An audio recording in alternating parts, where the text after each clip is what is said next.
Hello, everybody. I'm a practicing therapist and a doctoral student of psychology. I work predominantly with avoidant individuals. They are both dismissive and fearful avoidant, but if they're fearful avoidant, they typically are leaning dismissive. I work with individuals, couples, and sometimes families. And today I wanted to go over a topic about something I notice a lot in session, in the comment section in general. And that is the assumption about avoidant individuals with a couple topics that I'm going to go over. We're going to go over 5 different assumptions that are incorrect about avoidant individuals that actually end up sabotaging love. And I think it's important to recognize that actually it's probably a lot easier to not make these assumptions once you get the hang of it, because a lot of people think that avoidant individuals are very specific, and they are. But sometimes what happens is people tiptoe around these triggers that aren't really there or are not that big of a deal. And all you're doing is wasting your time and making yourself be less trusting of your partner and not getting as close as you could, when in actuality, it's not that big of a deal what you're tiptoeing around. I hope that makes sense. But, these assumptions are going to be something I'll kind of clarify, but I'll also mention some of these assumptions come from the fact that anxious, preoccupied individuals feel like this about themselves, or they feel like they're going to be judged, or they perceive things this way. And so it's a misconception from different information, like sources of information, including yourselves. And so that's why I wanted to bring this topic up.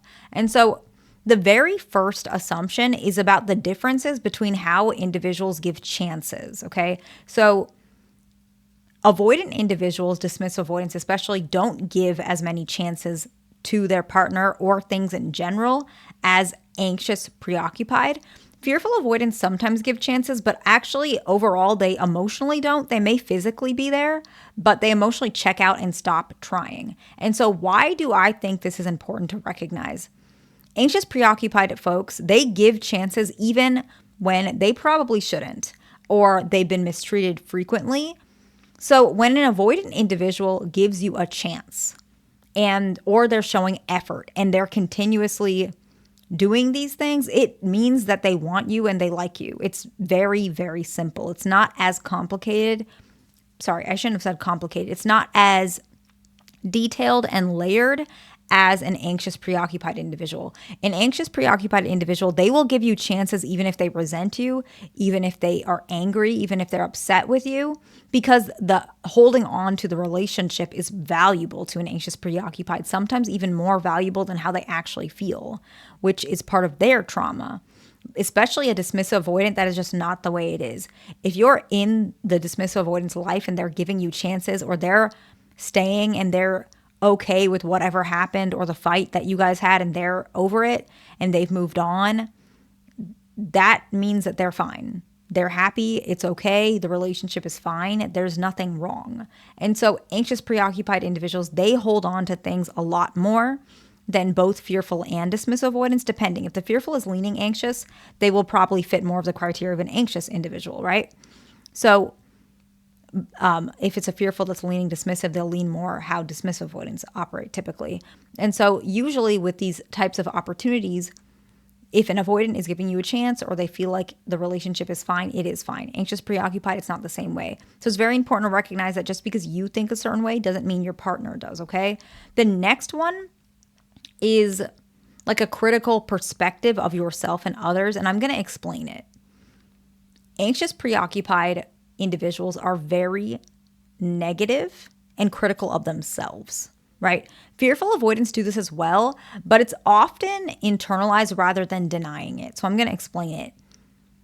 Anxious, preoccupied individuals tend to deny their negative perspective of themselves, which makes them search for reassurance. Not all the time do they deny it, okay? Sometimes they're unaware because of the trauma they have.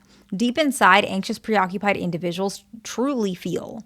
Not all of them. And this is traumatic and it is sad. It's not a good thing, but it's not your fault. You didn't do it. If you're an anxious, preoccupied, your family, your caregivers did. They may not have meant to, but it happened for the experiences that you faced in your childhood. You were neglected, right? So what happens is an anxious, preoccupied individual, they may they may actually believe that they're clingy or they're needy or they're too much or they don't deserve love. And so their perception of that bleeds onto the relationship. And fearful avoidance, they feel like this too, but they accept it. So it doesn't sabotage relationship as much as their fear of letting people get close to them, typically, if you're leaning dismissive, right? Because in anxious preoccupied, they truly feel like somewhere inside, even if their partner was secure, not all of them, but a lot of them feel like they will still be abandoned. They still feel like they're too much. They're not lovable, which is not true. Every person deserves love, my perspective. So why do I bring that up? Dismissive avoidance and fearful avoidance don't view themselves as critical, and they don't view their mistakes in the relationship as critical. And so what ends up happening is anxious preoccupied, they believe, for example, if their partner wants space or is angry at them, that it's about themselves, their perceived flaws.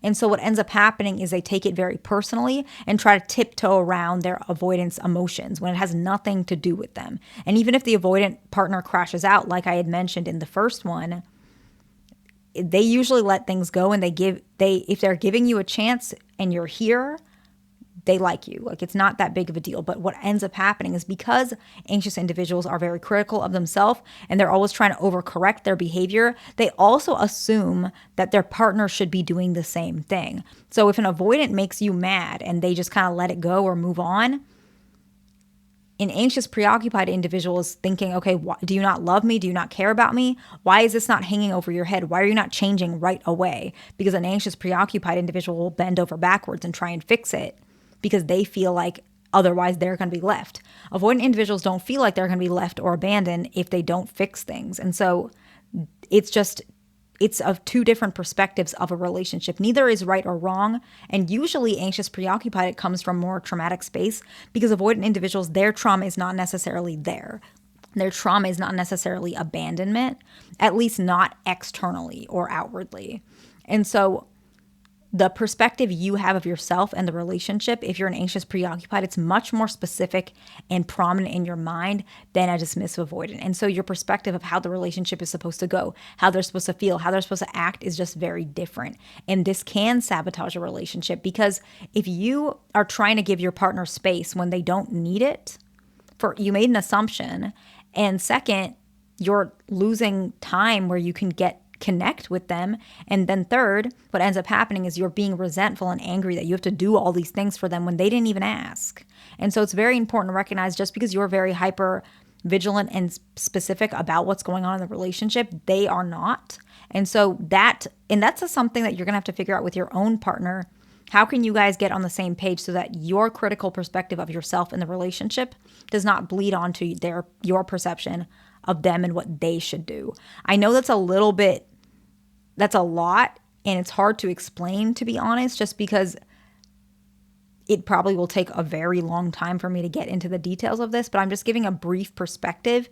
And if anybody wants more, details about this particular dynamic, I can talk about like case studies or things I've seen and make examples to clarify this topic a little bit more. But I'm just making a quicker video so that you guys have some idea of what's going on.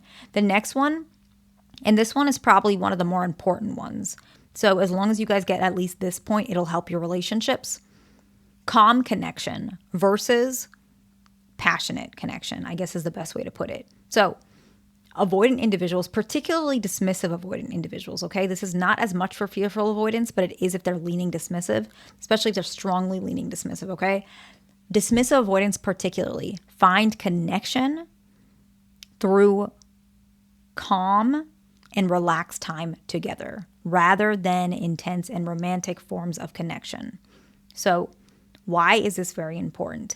An avoidant individual will think the relationship is perfectly fine, not because they're ignoring you or they're not trying to meet your needs, but because they feel like this is what connection looks like. And then when you feel like it's passionate, you guys are hanging out all the time, and maybe you're fighting and you're making things work and you're fighting the odds. An anxious preoccupied might think this is very romantic. And even some fearful who's leaning anxious, this is a very deep relationship, and you both are correct. But what ends up happening is you're feeling that way and the avoidant individual is feeling miserable.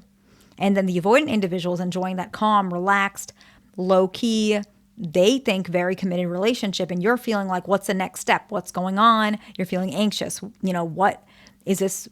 Is there something bad? Is there something nefarious going on?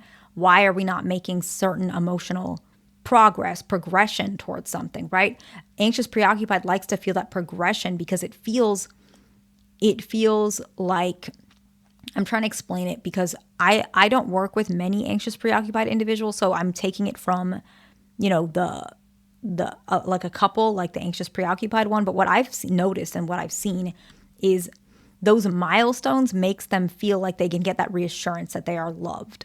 And so having an argument, for example, and then having that, I don't know, that reassurance at the end of the argument where you guys conclude and hug and kiss, and maybe you're more physically intimate in bed, whatever it may be, it makes that anxious preoccupied individual feel, okay, this relationship feels very fulfilling. I can feel that reassurance. But when that is happening, believe it or not, a dismissive avoidant especially is feeling less loving. They feel more loving when it's calm because they don't need that reassurance. In fact, that calm, relaxed relationship, if it stayed like that, they'll probably never leave you. It's just that's the way they see love. And neither is wrong or right, but it's just a different perspective. Fearful avoidants may view romantic and intense connection as magnetic typically, but often they shut down or they second guess it. So they may pick it apart. So for fearful avoidance, they also do better with calm scenarios and situations. So for both types of avoidance, calm and relaxed connection ultimately creates a more stable and secure connection. Does that make sense? And that's a little different than anxious preoccupied. So that's very important to remember, okay? The next one is that it's like translating what's bothering you. I'm not sure how to label these little separate points, but I hope that you guys can get it. When an avoidant says that nothing is wrong or nothing is bothering them, it usually means two things, and that's almost never anything else, okay? The most common one, and this is for both avoidants, okay? But more common with dismissive. The more common reason why an avoidant says nothing is wrong is because simply nothing's wrong. Nothing's on their mind. Nothing's bothering them. I see that a lot. Anxious preoccupied will be like, what are you thinking about? What's wrong? Is there something on your mind? And the avoidant individual will be like, nothing. And it really, truly is nothing. However, there's one other reason typically where there might be something wrong and they're still saying nothing. And this is the reason why. And this is different from anxious preoccupied, okay? They want to solve it independently, okay? And they don't feel like it's important to bring up. Now, for fearful avoidance, sometimes what it is they want to solve it independently, and they're afraid that if they bring it up to you, that you're going to get mad. Dismissive avoidance as well, but basically, both of them are trying to solve it independently without bringing it up. And sometimes it's not because they don't trust you, it's simply because that's how they operate. And so if an avoidant individual is saying there's nothing wrong, it usually means just leave it alone. And you can mention if it bothers you and you really do feel like something's wrong, you can say, okay, that's fair, but this is always a safe space. If you ever want to open up, I'm here for you, okay? That's different from anxious preoccupied. I see this all the time. And anxious preoccupied will be like, oh, nothing's wrong, it's fine. And you can literally see on their face like, no, something is quite wrong and they want you. And this is what I've learned also as a therapist, but in general, as a person, they typically want you to ask, what's wrong? Or maybe you have to think, oh, did I say something? You have to, second and triple check what happened. And that's the way an anxious preoccupied individual operates, and sometimes even secure, right? I mention this a lot, but like anxious preoccupied individuals are very emotionally aware. They understand like every variable and every angle that's happening in the room. Dismissive avoidants are just not there yet. And so it's just important to realize sometimes you got to go a little bit slower. And I lean that way as well as, an avoidantly leaning for myself. And so, well, I was, but I still have those traits. But you guys know what I mean. A lot of you guys know that about me. It's just that it feels like avoidants are just more emotionally simple. And it's not wrong or right, but it's just avoidance, growing up, It was more about focusing about certain other types of survival instincts, not the emotional stuff. It was not really something that they thought about. And so just be patient and be slower with avoidant individuals. If they say there's nothing wrong, it probably is nothing. It's not usually like 10 or 20 layers, right? Just something to think about, okay? The next one, and it is also the last one, very similar, but I see this a lot in session. That's why I brought this up, okay? And by the way, I'm not picking on either avoidance or anxious. I want everybody happy, and I'm just making this video so you guys can have happy relationships, okay? And so the next one is, if an avoidant says, I don't know, typically they actually don't know. They are not hiding anything, okay? It's much more common with dismissive avoidance, but both of them, for dismissive avoidance, usually if they say they don't know, it's usually they don't know. But if there's a chance that they're saying they don't know and they do know, it's usually because they're afraid what they say will get you mad. And so that could be a possibility. And for fearful avoidance, they're afraid of that as well, but they're almost afraid that if they tell you what they're feeling, that you might take it wrong. And so that could be a reason they're saying, I don't know, and they have something they want to say, but typically like 90% of the time, they just don't know, okay? So I hope this makes sense. This is just to clarify so that the little disagreements that you guys have or the misconceptions, I feel like misconceptions can build and really create issues in a relationship. So that's why I wanted to bring that up, okay? I hope this video was helpful to somebody. Please like, subscribe, and I'll see you in the next one.